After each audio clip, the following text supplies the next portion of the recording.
Good morning. It's good to be with you today as we finish Esther. We've been in Esther for a good while now. We finished up, well, we did the kind of the main come up at yesterday. Today we're going to read the rest of the book, chapter 9 to chapter 10, which is the inauguration of Purim, which is a holiday that still the Jews continue to this day. And tomorrow we're gonna go to.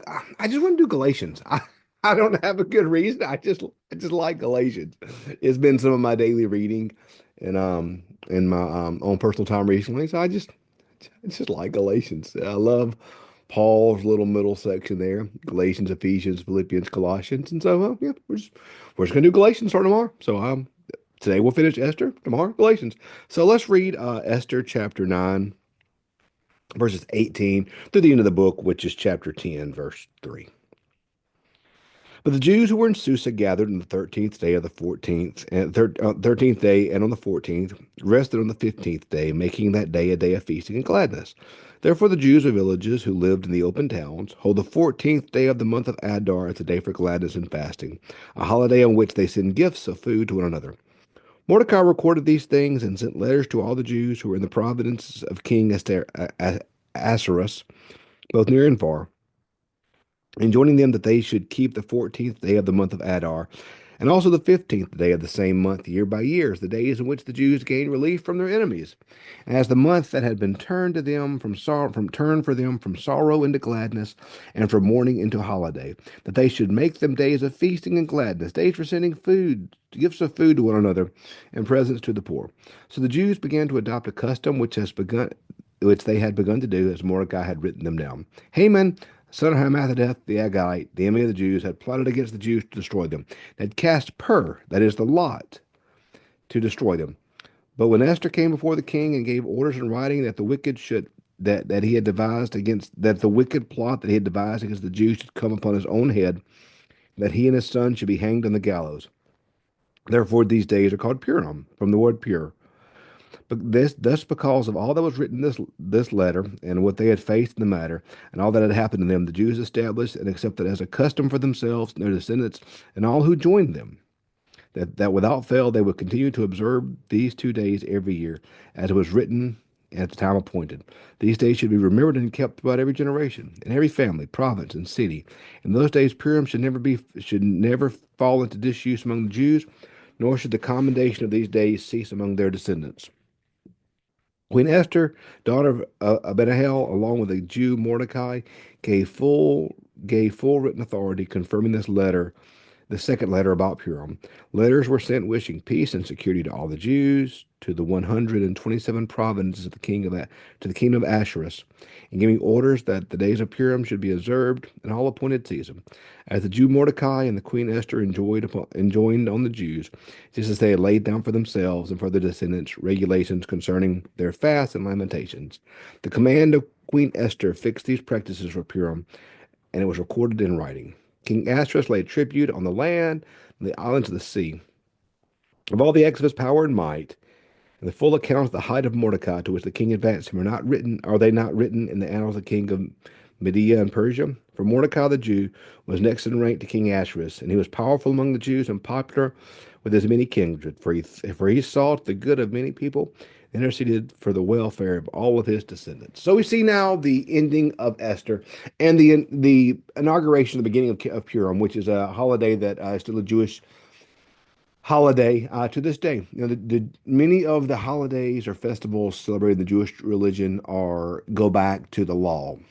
Passover, Yom Kippur, things such as that. But many of them are more modern, I guess you could say. Purim and Hanukkah, for instance, are not modern in any sense of the word. They're thousands of years old, but they do not date back to the law. So Purim is still celebrated to this day. It's still I've often been one of my teachers in seminary was a rabbi. He described Purim as almost like a uh, Jewish Halloween, where you give treats and candy. Someone will dress up like Haman, like as a boogeyman, and it scares people. So he said it was kind of celebrated in much that same. manner. But one of the things I love about the Old Testament, and the Bible in general, but specifically the Old Testament. The Old Testament's full of this. Um, is the celebration of days, the festivals, things like that, which are moments to remember what God has done, moments to remember God's goodness and God's mercy. Purim was devised as a means to remember how Haman tried to destroy the Jews, the persecution they faced, the challenges they faced, and how God delivered them. So this celebration, this dressing up and the giving of food and these type of things, these are done to remember why this happened. They are ways to tell the story. And I think it's important for us in our life to tell the story. Um,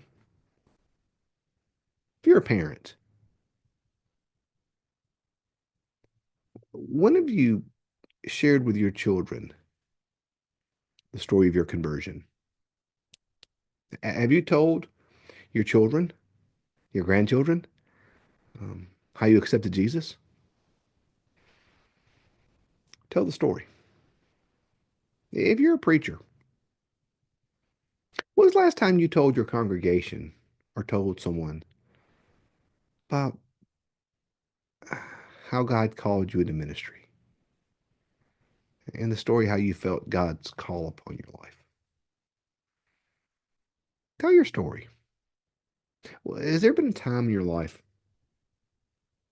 when through God's provision, God's protection, God has saved you from something or spared you from something?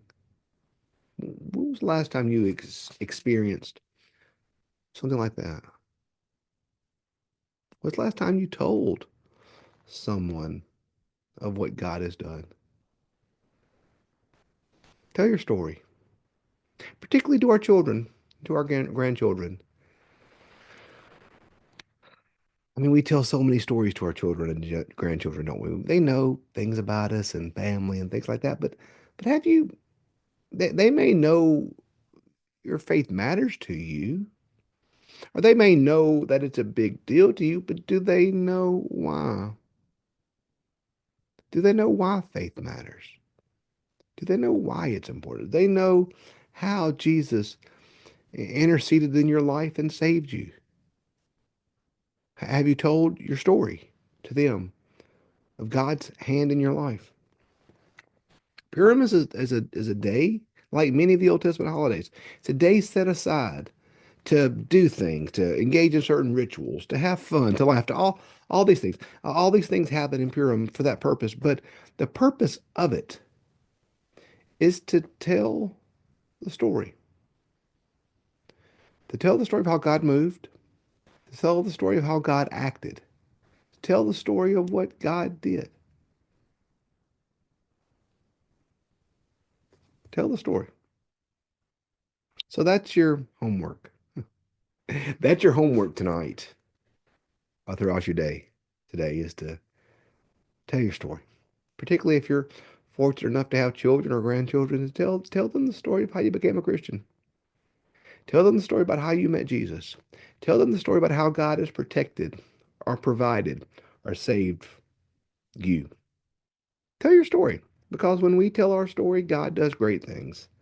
And the story is passed down from generation to generation to generation. You should tell your story. You know, like the old hymn, I love to tell the story. For those know it best, I'm hungry and thirsting to hear it like the rest. Revelation tells us the devil's defeated by the blood of the Lamb, the power of their testimony. So when we tell our story, when we share with others what God has done, when we remind ourselves, when we tell our stories, God's glorified, the lessons are learned, and they are passed down from generation to generation when we tell our story. So today, that's your homework as you're watching this video or listening to this podcast, to tell your story today to somebody, particularly to a child in your family or your life that means something to you.